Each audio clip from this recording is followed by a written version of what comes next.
maybe we get started. So it's we give Yeah. everybody kind of 5 minutes, and I kind of like just wanted to give a quick overview of the part of the agenda for today, and then like we introduce ourselves, and then we can start. But like my idea for today, and like our idea with Charlotte, would be to discuss like AI and how to best leverage AI in sales, or as a sales rep or a sales manager. We want to talk about some misconceptions related to AI, and some challenges actually adopting AI as part of like sales teams and sales teams process. We want to discuss a little bit about the future. There's a lot of fuss about the future of AI in sales.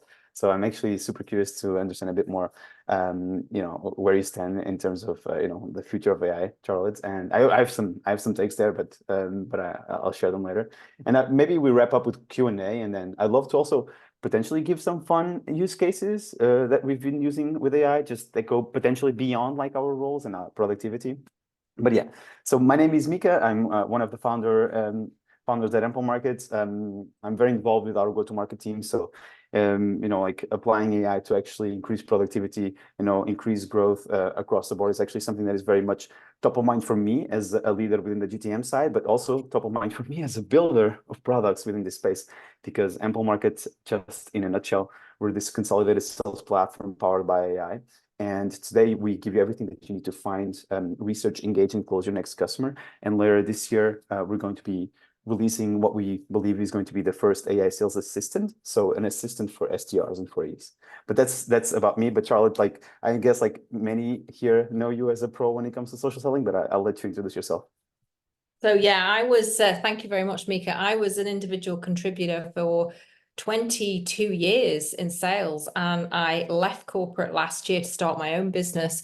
I started coaching and training sales teams initially, also so SDRs and AEs. And then I moved away from that into now coaching solopreneurs, people that run their own business that also need help with their sales skills.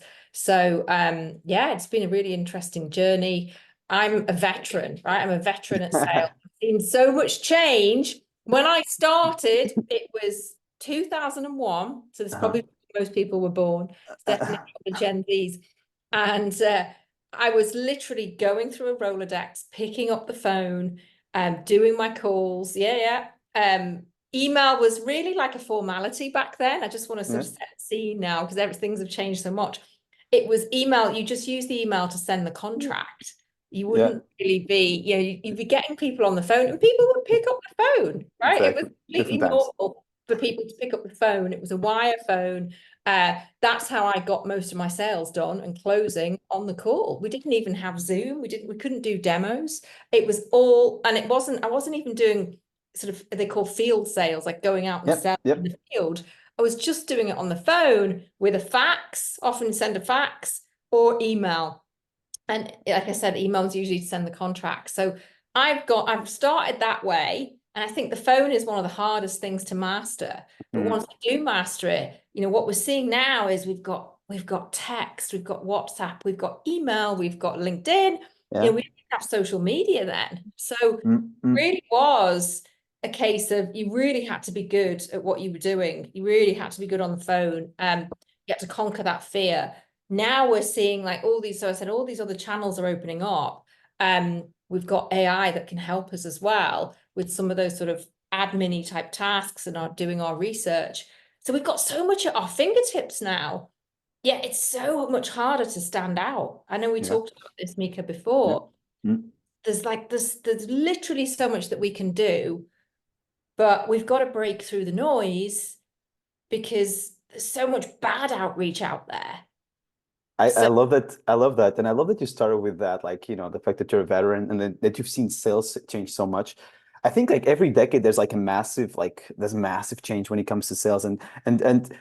If you think about like the late 90s, early 2000s, really like with the avenue of the internet, like everybody now yeah, is kind of like connected. And so like this kind of like revolutionizes inside sales teams. Then you go 10 years forward, like 2010s, and all of a sudden we all have mobile phones and social networks. So sales becomes all of a sudden like very mobile. So it's with you all of the time, and it becomes like social. Like now you have LinkedIn and whatever, like all of these things yeah. happening there. And Your today, prospect can't escape, they can't yeah, escape, but they can ghost you. And that's And you the need to thing. adapt, right? For you Yeah, need to adapt as an individual, right? you need to adapt. It doesn't matter how old you are. I'm Yeah. in my mid-40s, well, 46, that's how old I am. And people think, wow, oh, I just want to network and face to face. It's much easier. I would say the opposite now. I did so much, and then sold events. I go to conferences. So I was in person, face to face. And I find that that was so inefficient because unless you knew the person, now you can get to know the person online, you can build that relationship much better so that when you do meet your prospects in person, it's a much more meaningful conversation. They already know about you, about your service or solution, if you've done some good outreach and if you're posting content on LinkedIn or whatever social media platform they're on. Whereas, yeah, before then, it was just a very inefficient task. You'd rock up to an event, you'd get your meetings beforehand, you'd do a lot of them on the hop. So you'd just be going around stands, talking to people. And if you think about what you can do now, you can do an awful lot with AI sitting in front of your computer in much less time. You can power dial in an hour, you can call 200 prospects and Or get, more, yeah. you can have anything from 10 to 20 conversations realistically. You couldn't do that back in the day. Now you can book meetings much more efficiently, plan your sequence, do everything like that. And that saves you time, right? So you're focusing on, sales reps want to focus on being in the meetings, doing the things that they're really good at that the AI can't, which is showing emotion, being empathetic. Being human, right? I think it's Yeah. so much about sales is kind of like about like trust, right? And trust is this very fragile concept between the two human beings. And as a buyer, you're really looking to actually develop trust with like your vendor, and that can only happen if like up until today, if you have like a human in the loop. And talking about like adaptation, right? So the fact that you adapt in the early 2000s, you adapt in 2010, you adapt in 2020 now with AI, right? So AI, you need to adapt. It's kind of like sellers need to adapt every 10 years. Something rocks their world. And it's actually, we're talking about sales, but AI is going to rock everybody's world, like the internet did, like the mobile phone did. But we're just like focusing here on sales. But I'm curious about like you, when you first, 18 months ago, ChatGPT comes out, like what's I don't know if you remember this, but what's your first impression of it? Like, were you skeptical? Were you like, this is interesting? What was like, do you remember that? Yeah, I was a bit skeptical. And that's because, I've seen a lot of reps use it in a way, and I've been on the receiving end as well of really bad automated outreach. This, this is one of the things that you can't over rely on AI. You've got to be able to know how to use it. You've got to know how to prompt it. So in terms of the outreach part, yes, I was skeptical because I thought people are just going to completely copy the AI, and a lot of emails are written that way, and you just know that it's not personalized. You know that they've sent it to like 5,000 other people or even 200 other people. And it's that, oh, I'm going to use AI because I'm lazy. I'm allowing that to think for me. No, but you've got to make AI your friend. So you're using it to research companies. Are you programming it in the right way to make your role much easier? That's the thing. Yes, it can help you write emails, but you've got to be able to know how to write that email as well, right? You've got to be able to put the human touch in it. And, I see a lot of lack of personalization with emails. I write B2B sequences as well. Sometimes it's hard because that person might not be very active on social. So how do I personalize? But there's something that you've got to do to make that email look really good, that you put some effort into it, but know that, you can't just copy and paste it from ChatGPT. Yeah, and that's so interesting because if you go back like 15 months, 12 months, there's like all of these like startups blooming where it's just like, oh, we help you just create like a better email, and it's just basically you put like a profile and then it creates an email. Those emails were potentially better than like just sequence templated emails, but just they were better by like 2%. So I thought, like at the time I was saying, like everybody's kind of blowing this out of proportion because these are still very bland and bad emails, because again, they're failing to understand that you said it, like the research part is the most important part when it comes to personalization. Everything starts with the why this account and why this person. And if you have that nailed, everything else like downstream becomes so much easier. And you know, for example, like at Amplemarket, like we've always like had machine learning, natural language processing within the models. And within like our infrastructure. And like, you know, last year we launched like a few new AI LLM based products. And one of them was kind of like, we call it the AI copywriter slash researcher. But the cool thing about that is not the email that it gives you, it's all of the research that it's actually doing for you. So Yeah. you click a button within 10 seconds, it goes into Bing News, Google News. It looks at that person's activity on LinkedIn. Did they like things that are relevant to me? Did they post things that are relevant to the conversation that I want to start with them? Yeah. Do we have like common interests? And so you click every 10 seconds, you have like a brand new reason why to reach out to that person or why not Yeah. to, right? And so, and that's so important, like the research part. I think a lot of people say AI is equal to automation. I'm like, no, no, no, no. AI helps you actually automate part of the research, but you still need to apply the human judgment to actually, downstream create something that is bespoke and really tailored. Yeah, and it's interesting there. It's like you're not gonna, if you go on somebody's LinkedIn, your prospect's LinkedIn, and you're looking through everything that they've liked and commented, if they're very active, that's a task, right? You're scrolling through all their posts. You know, to be able to do that with Amplemarket as well, it's really like, wow, I can pick out the exact relevant people I need to speak to on a certain post. I can export them, and then I've got their emails. I can then start to go to work, rather than if you're just sitting there scrolling Yeah. through. That's again not a good use of your time. And to your point before, like, you know, a sales became so much more competitive versus 20 years ago. So you Yeah. really need to break through the noise, right? So you really need to stand out as a seller. And, you know, I bet that you receive a lot of cold emails too, but I receive so many of them. It's kind of like maybe one of them stands out every quarter or so, right? So and there's like a lot of noise there. It's like when you just do like a little bit of research, and you actually are able to implement that in your sequence, because then your sequence becomes the story that you want to tell me and why you and I should be friends. Then it actually helps you break through the noise. And I think AI helps with the research. So like if you think about like the amount of, and this again, users that Amplemarket users, just like the best ones, if you sit down with them and you just like do a Zoom call and you shadow them, you'll see that they spend like between 30 to 45 minutes researching an account and researching an individual even before they actually add them to a sequence, right? And that's so interesting, because that's activity that as a manager you don't capture. The CRM is not telling you that I was spending 45 minutes reading like through the 10 Wow. Qs and quarterly earnings, right? So like that's not activity that you can capture, but those reps are actually the ones that are actually getting the most results. They're not the ones that are actually doing the more activities, so they're not the ones that are really automating all of their outbound, but they're the ones that are actually researching. And if you help them research faster, and if you give this like research capability to other reps, then you can level up everybody, right? And so that's what I'm excited. That's the part within like GPTs and LLMs I'm really, really excited about. Yeah, that's fascinating, that as well, because that's a pretty significant amount of time Yeah. researching just one prospects, and that's not captured in the CRM, because No. we, as sellers, I think managers often neglect how much work does go into everything that sellers has to do. If you think about it, there's so many different activities, so it's hard to really track, what's having the most impact. Another thing I see is, the SDR role, the AE role, yeah, they're separate, but are we going to see SDRs focusing on specific channels? So SDR specific channel sellers. So one focused on email, the other focused on cold calls, because it's a lot of context switching. You might be an SDR and your emails are you're just really fantastic at emails, and you're going to focus on that.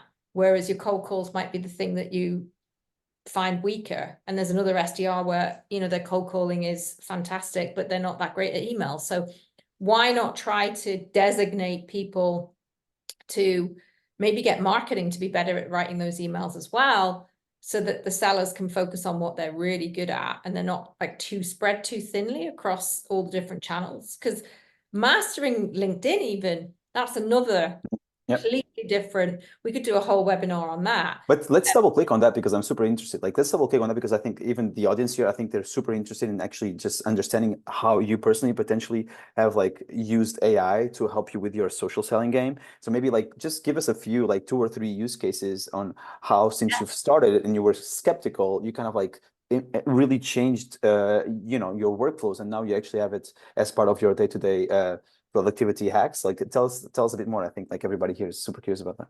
Yeah, so my hacks for the DMs, I typically would use Humantic, which tells me what the person's personality is like. So how am I going to approach them in the DMs? What's their, it scores them on I think different personality types. So that already helps me to plan my approach, the wording, my messaging. Other tool like Magic, for example, will store certain LinkedIn templates. So yeah, I'm not going to cut and paste all my templates, but I'm going to put some of what I'm saying. Oh, I saw that you popped up on LinkedIn as a recommendation to connect with.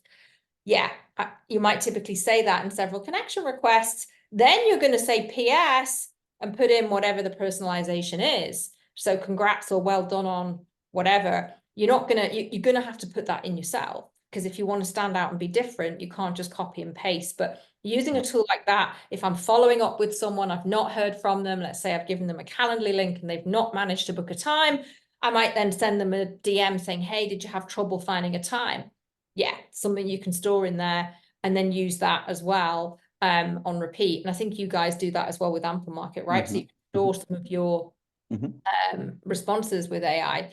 So those kind of things, yeah, but the actual conversation part, you've got to have a conversation. And this is one of the things I like to do is use voice notes. Somebody actually sent me an AI voice note, one person this year. And to be honest, I thought that's clever, but it sounded like she could send it. She said, hey, Charlotte. So it was yeah, she configured it so that it said my name, but the rest sounded robotic. So it's like with your approach, you must not sound robotic.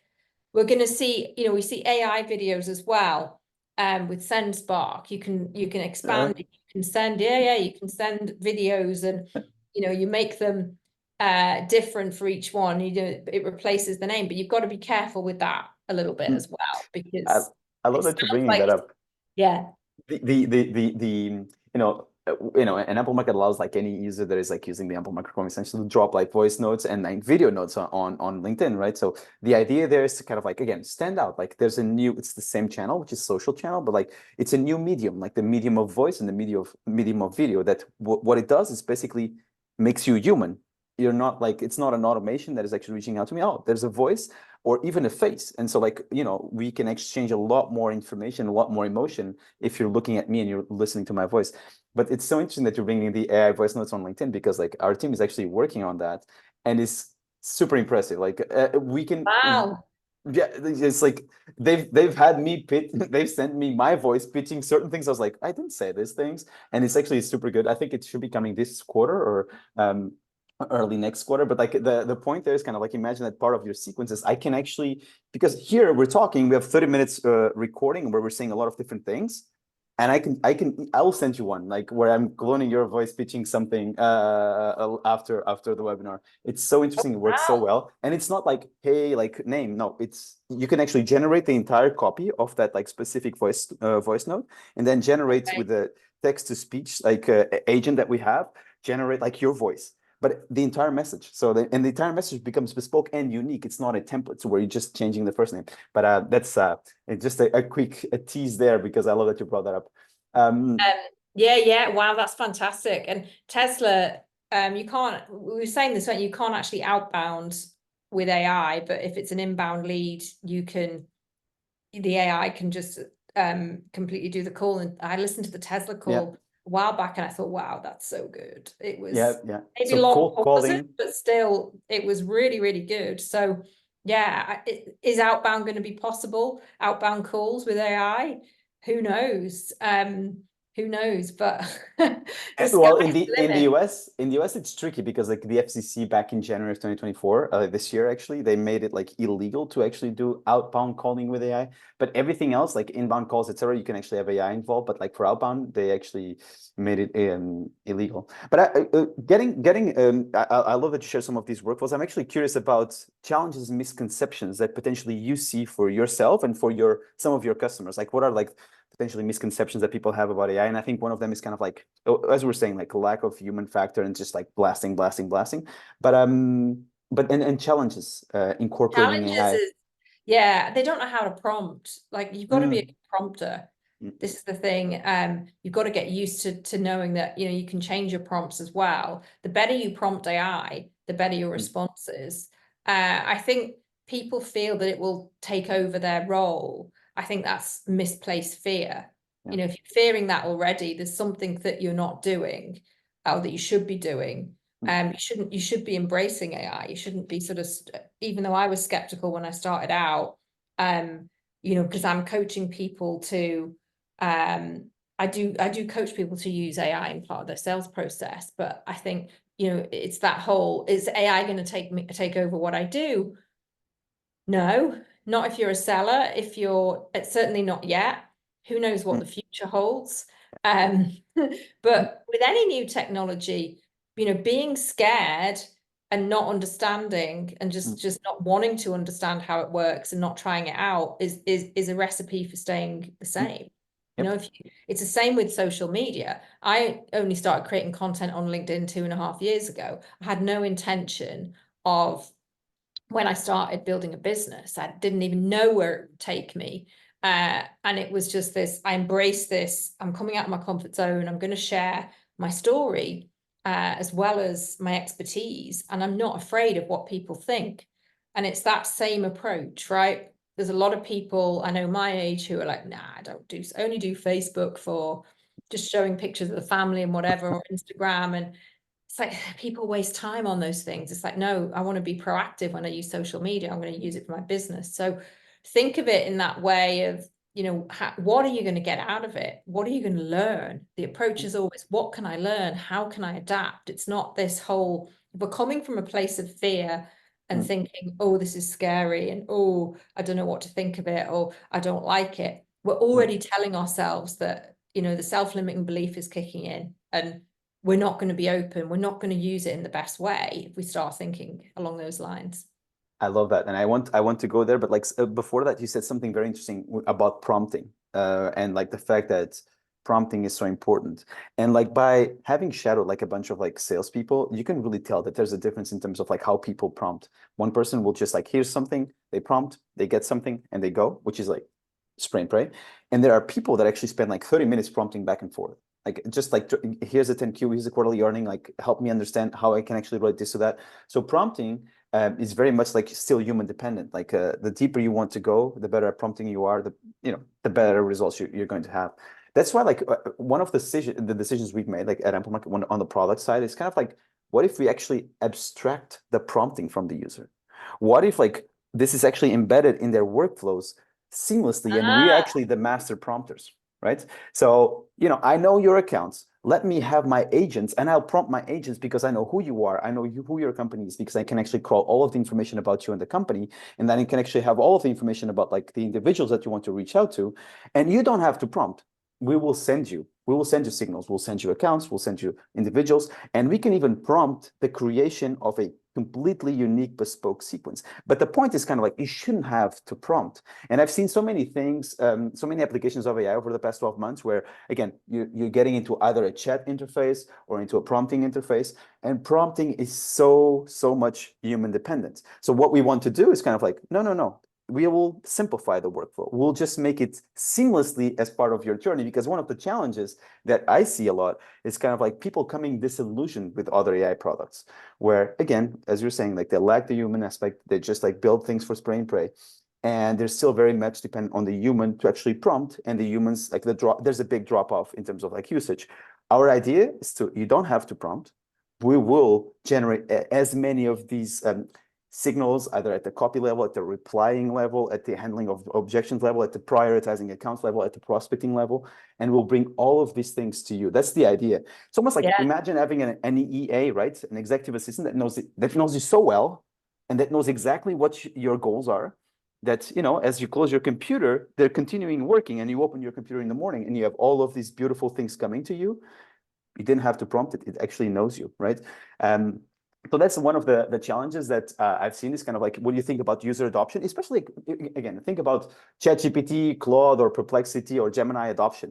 So we internally at the company, we give the access to these accounts to all of team members. And there's like only a fraction of people that are actually going there every single day, like prompting it.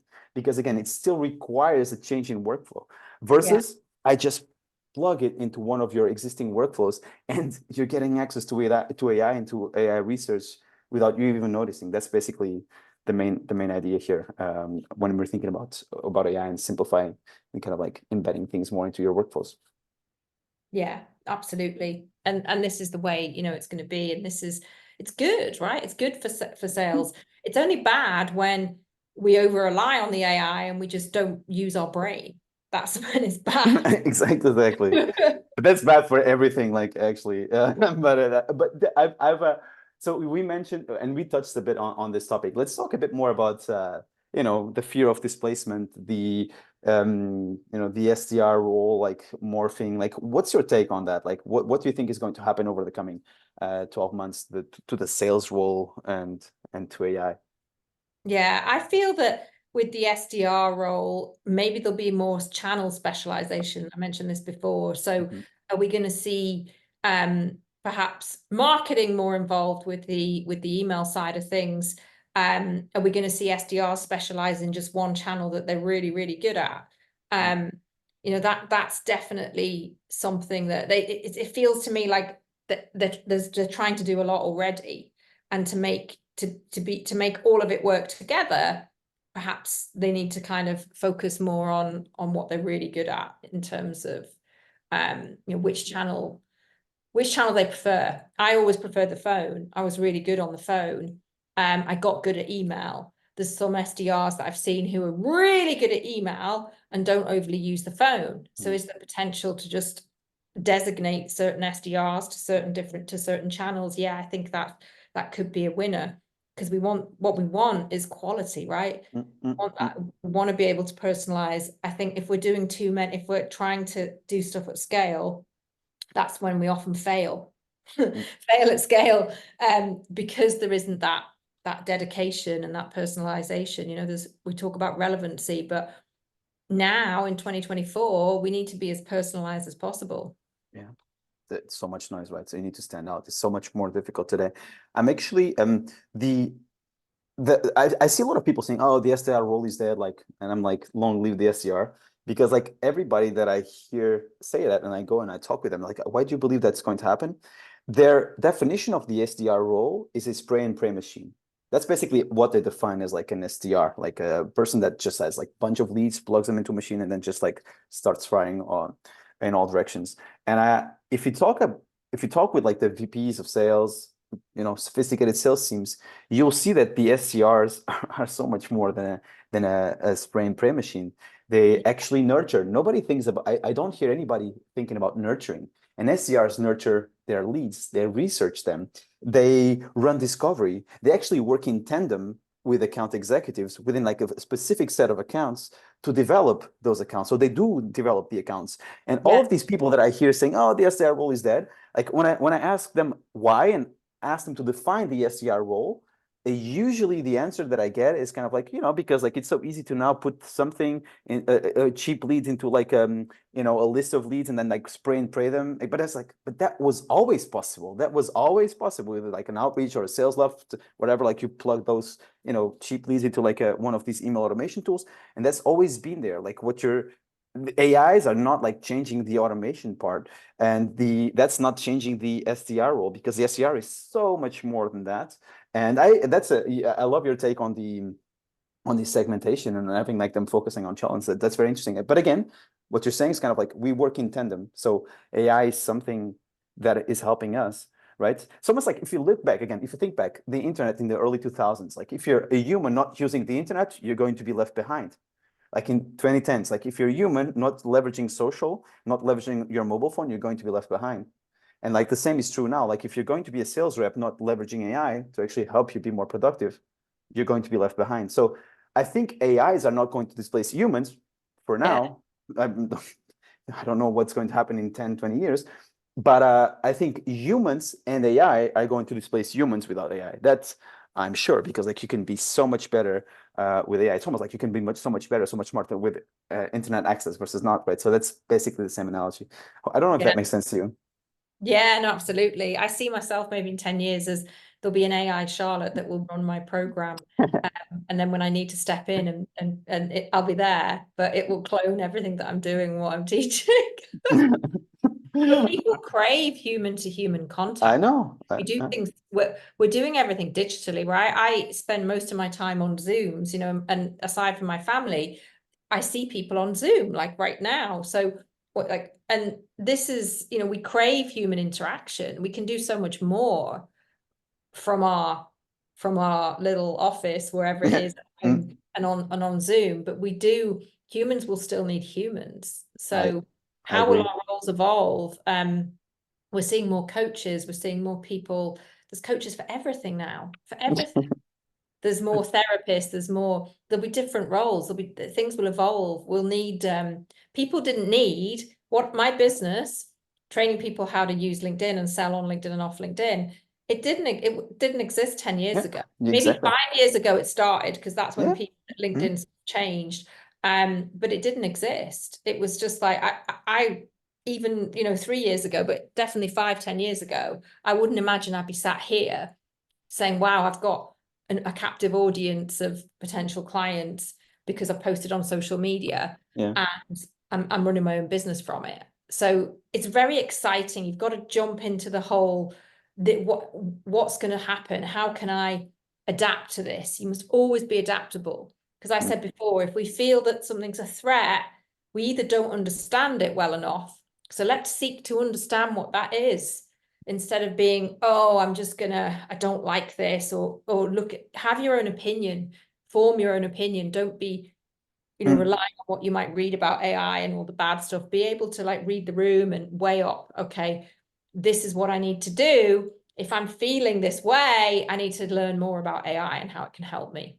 Yeah, completely agree, and I want to go there in a second. But what, just so that we can wrap this up, I have this question for you. It's like, you know, if you were starting your career again now, you're just like this like SDR or an AE getting into your first sales role, you know, what advice would you be giving yourself? Like, what are like the few 2 or 3 things that you tell yourself, especially when it comes to AI and leveraging technology as part of your work? Be an eternal student and learner. So always know that what your company will give you is never going to be enough, even if it feels like enough. Step out of that, step away from the pack, Mm, understand how sales works. Well, you'll understand that from what you're doing, but it's execution, taking action. So be that you taking action in your role, doing the things that you need to do to book your meetings if you're an SDR, or sell if you're an AE, but also what do you need to do to get better yourself? Do you need to invest in coaching? Do you need to start listening to podcasts? There's so many things that you can do. Just remember that you must always keep evolving. mm. So if you think, oh, I'm just going to go out and socialize and that's all I'm going to do, yeah, you can still socialize with your friends, but sacrifice. So I'd say, you know, if you're starting out, sacrifice some of your time, spend time learning from the best. Who's ahead of you? Who's like a top SDR and AE? Not necessarily in your company, but also in another company. Yeah, smart. Can you start creating content on social? Can you then become you know, somebody that stands out, but also learn from them? So ask for mentorship, invest in yourself, because that's the fastest way. Reading the books, listening to the podcast helps, but it's often not the fastest way to execution. The fastest way to execution is to actually get help and be coached. I love that. And, you know, like that's something that I always tell our sales team is kind of like what you just mentioned, like get out there and like find mentors, find people that are ahead of you that are doing something that you want to do, and then connect with them. It's so surprising. People are so willing to help. Just like reach out, and then people will be so willing to sit down with you and just give you a few insights and just share mistakes that they've made in the past. And the always learning thing, I always tell this like, you know, when you're starting your career, always optimize for learning. Learning is kind of Yeah. like this compound effect. If you get 1% better every day, at the end of the year, 36 to 37 times better than you were. And so it's like, and nobody takes that away from you, right? So whatever you learn, the value that you accrue to yourself is yours to keep. Nobody's going to ever take that away from you. So I think Exactly. that's beautiful feedback, and always learning and always adapting to all of these changing circumstances, right, and changing world. And we're talking about AI for sales, but AI is going to truly disrupt all of the things around us, right? So yeah, so just and technology is just technology. Technology is neither good nor bad. That's my take. It's what we make of it, like how we use it for ourselves. Is what determines it. And I think today, like there was like this really interesting study when you think about AIs and machine learning coming out in the early mid 2000s. I don't know if you remember this, but like chess.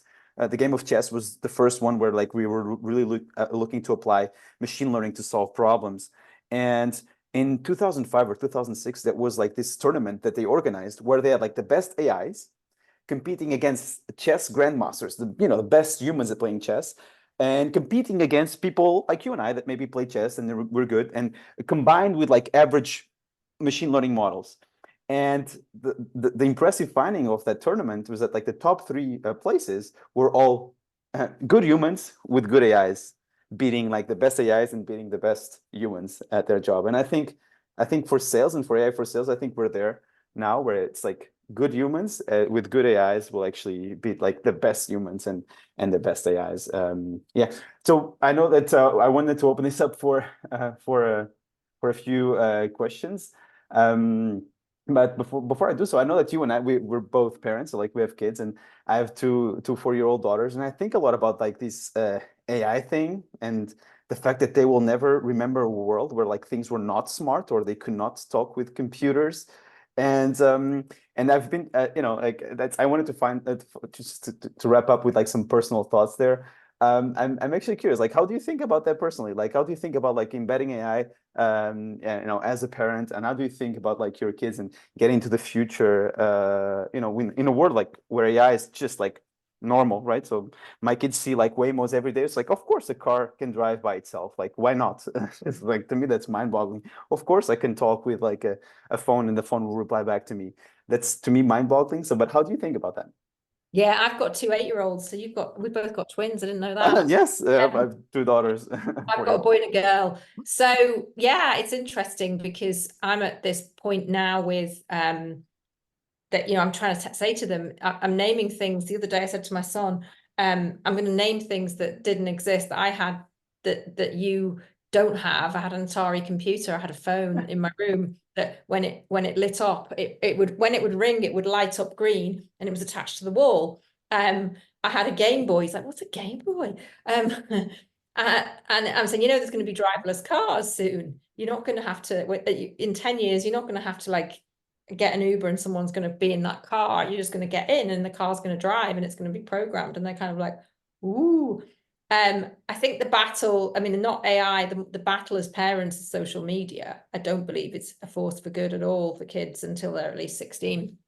So mindful of, again, kids using technology, but technology and AI being used in a good way. So are they being shown it? Are they learning and adapting?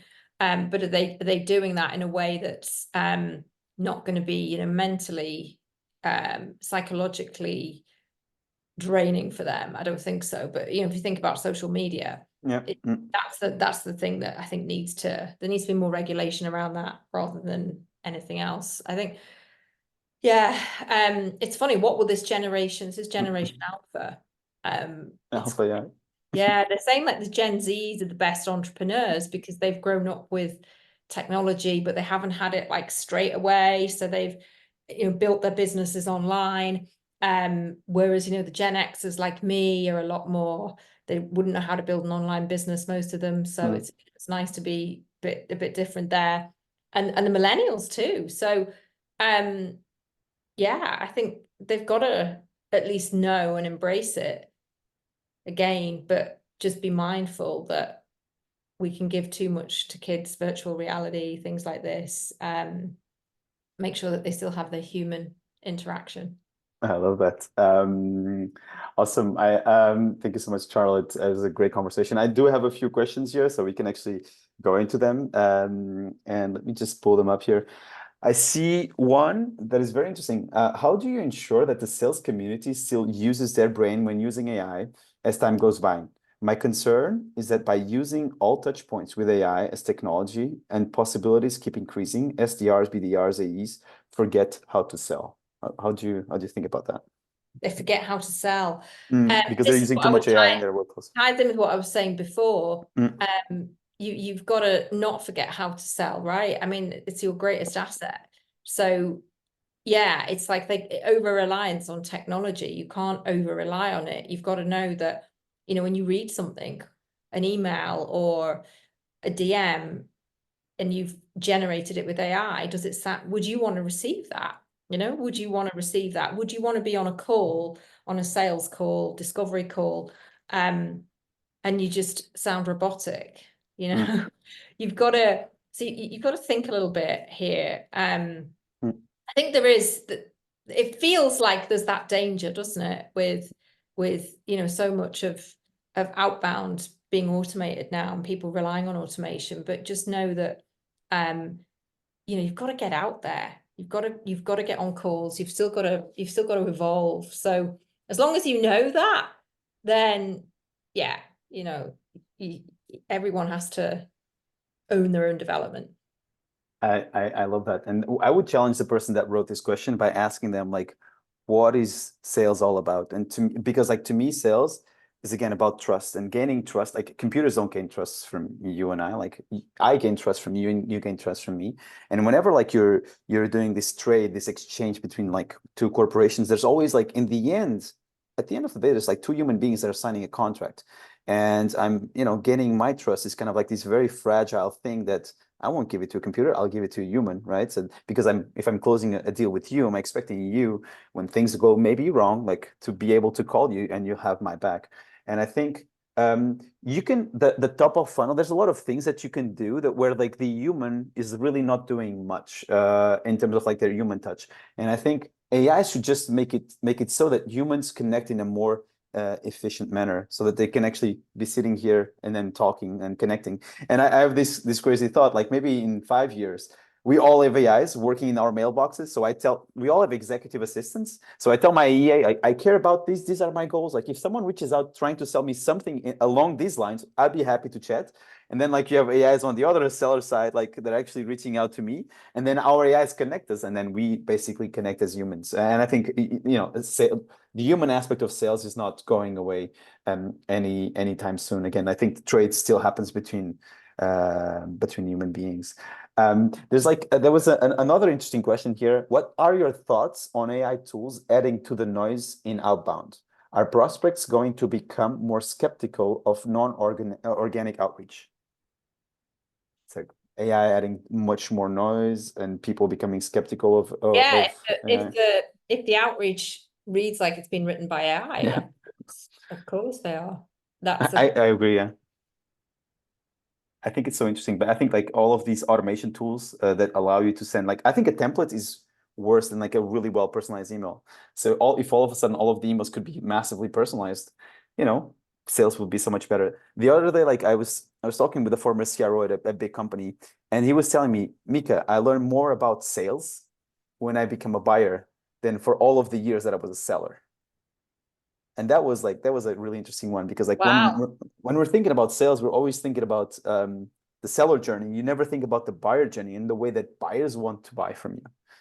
And he was like Fortune 100 CRO company, and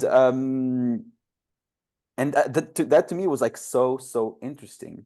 And when we think about sales and like the current landscape and the way that managers set up their teams, you know, like, and the way we capture activity on the CRM, this is all activity based, and we're never thinking about developing an account, nurturing an account before you even drive the close. So everybody's just like driving. Okay, we need to sell, like sell is like the main point. And if you think about it, like if you have a TAM of like 100 accounts, if they all are in the market to buy, that's impossible. Like there's at any quarter, there's only one quarter of them. They're all uniformly distributed that are actually ready to buy. So you're just spamming 70% of your TAM, 75% of your TAM without a good reason, but you're never thinking about nurturing them. So you're always driving the sale, driving the activity, just reporting to your manager on that. So you're never thinking about the buyer. And that to me, like, was very interesting. Again, if you think more about the buyer, you're making sales way more human. And last question that we have here, what do you think is the next innovation for AI in sales? Well, I have an answer, but I'll let you go with yours. Sorry, can you repeat that again? Yeah, what do you think is the next innovation for AI in sales? Gosh. There's so many answers to that question, I guess. You go with yours first, go on. I would say stay tuned because like it's coming later this summer. And I don't know who asked this question, but reach out to me on LinkedIn or via email, and I can show you a few things. But what I think is going to be the next innovation in AI for sales is basically, again, that executive assistant model, like having an AI sales assistant whom you tell like your priorities, whom you give like a list of accounts or your accounts or your territory, that knows exactly what you want to do, that knows your goals, that knows everything about you, that knows everything about your company, and then actually slowly but surely every single day gives you a set of curated leads, right? You don't need to go and search for them. They will come to you based on signals that a bunch of AI agents working together found for you. So that's something that we currently have alpha developed, like, and we're testing it out internally with a few select customers. But if you want to learn more, just like email me, and then I can actually give you a few insights on that. But that's coming later this year. And I think that's the thing, like helping sales teams become more productive by having all of these agents working for them, right? And with them. Yeah. Yeah. What do you think, Charlotte? Any other innovation that you see coming? Yeah, no, that was one that for me that was top of mind. Having like AI sales assistants, and when I was a seller, this is something that we did a lot, right? We did a lot, so it was something that I'm really excited about, and I wish I could have had, I guess, if I was starting out again. I love that. By the way, like, and we'll wrap it up, but like I remember like that you said like you had the Rolodex when you first started, which is a Rolodex. I wonder if your kids know what a Rolodex is. Like it's it's also like one of these objects from the past. But it's so interesting. Like someone was telling me this story that in the Bay Area in the 1990s, early 2000s, the way that you would collect business information about individuals would be that restaurants would have buckets at the entrance where you drop your business card. Yeah, So you drop your business card to actually like be enrolled to win like a prize. And then there would be a company that would come and collect all of the buckets and all of the business cards, like put them into a spreadsheet and then sell the spreadsheets. And that's like there was like the Rolodex concept, and how like in the late 1990s everything was so much more manual than it is today. But yeah, lovely conversation. Any parting thoughts here, Charlotte? Parting thoughts: just embrace the AI revolution, but don't let it replace you. Exactly. Awesome. Thank you so much. Thank you so much, Charlotte, for being with us. I know that it's super late for you. It's like 8 p.m. if I'm not mistaken. I'm still drinking my morning coffee. Thank you so much for joining the call. Thank you all for being here. Hopefully this was insightful. And if you have any questions, connect with us on LinkedIn or send us emails, and we'll send you a wrap up of this webinar. Thank you so much for joining. And I wish you all a beautiful rest of your day. Thanks, guys. Bye-bye. Cheers. Bye.